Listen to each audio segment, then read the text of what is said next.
America దాడులు, Israel హెచ్చరికల నేపథ్యంలో Iran supreme leader Ayatollah Ali ఖమేనీకి భద్రత కట్టుదిట్టం చేసినట్లు సమాచారం. ఆయన్ను సురక్షితమైన బంకర్లోకి తరలించినట్లు తెలుస్తోంది. ఇజ్రాయెల్తో జరుగుతున్న యుద్దంలో తనకు ఏమైనా జరిగితే తన వారసుడి ఎంపిక కోసం ఆయన 3 పేర్లను ప్రతిపాదించినట్లు అంతర్జాతీయ కథనాలు పేర్కొన్నాయి.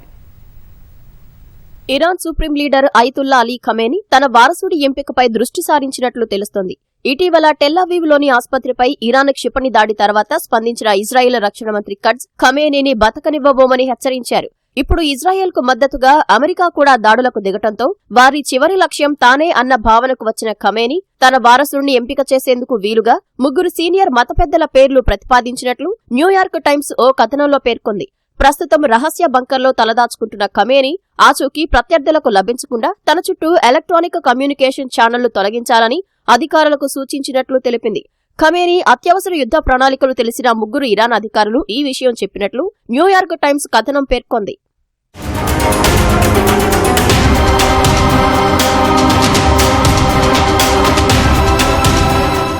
ఖమేనీ వారసుల జాబితాలో ఆయన కుమారుడు మొజ్దాబా ఖమేనీ ఉన్నట్లు న్యూయార్క్ టైమ్స్ కథనం తెలిపింది. మొజ్దాబా మతపెద్ద కావడంతో పాటు ఇరాన్ పారామిలిటరీ రెవల్యూషనరీ గార్డ్స్ కు సన్నిహితుడు కావడంతో ఖమేనీ వారసుడి రేసులో ఆయన ముందు వరుసలో ఉన్నట్లు ప్రచారం జరిగింది. అయితే ఈ వార్తలను ఇరాన్ అధికారులు ఖండించారు. 2024లో జరిగిన హెలికాప్టర్ ప్రమాదంలో ఇరాన్ మాజీ అధ్యక్షుడు ఇబ్రహీం రైసీ చనిపోవటానికి ముందు ఆయన కూడా టెహ్రాన్ సుప్రీం లీడర్ రేసులో ముందు వరుసలో ఉన్నట్లు ప్రచారం జరిగింది.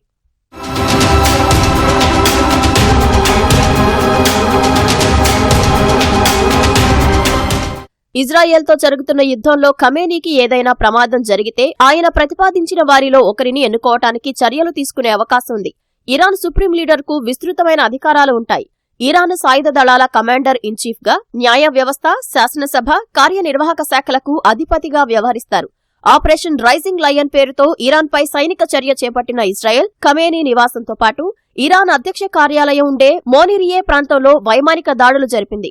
తొలి రోజే ఖమేనీని లక్ష్యంగా చేసుకోవాలని భావించినప్పటికీ అణుశుద్ధి కార్యక్రమాన్ని పూర్తిగా నిర్వీర్యం చేసుకునేలా ఇరాన్కు మరో అవకాశం ఇవ్వాలని నెతన్యాహు నిర్ణయం తీసుకున్నట్లు సమాచారం. అందుకు హెచ్చరికగా ఖమేనీ నివాసం, ఇరాన్ అధ్యక్ష కార్యాలయం సమీపంలో దాడులు చేసినట్లుగా తెలుస్తోంది. దీంతో ఖమేనీని లావిజాన్లోని ఓ బంకర్కు తరలించినట్లు న్యూయార్క్ టైమ్స్ కథనం పేర్కొంది.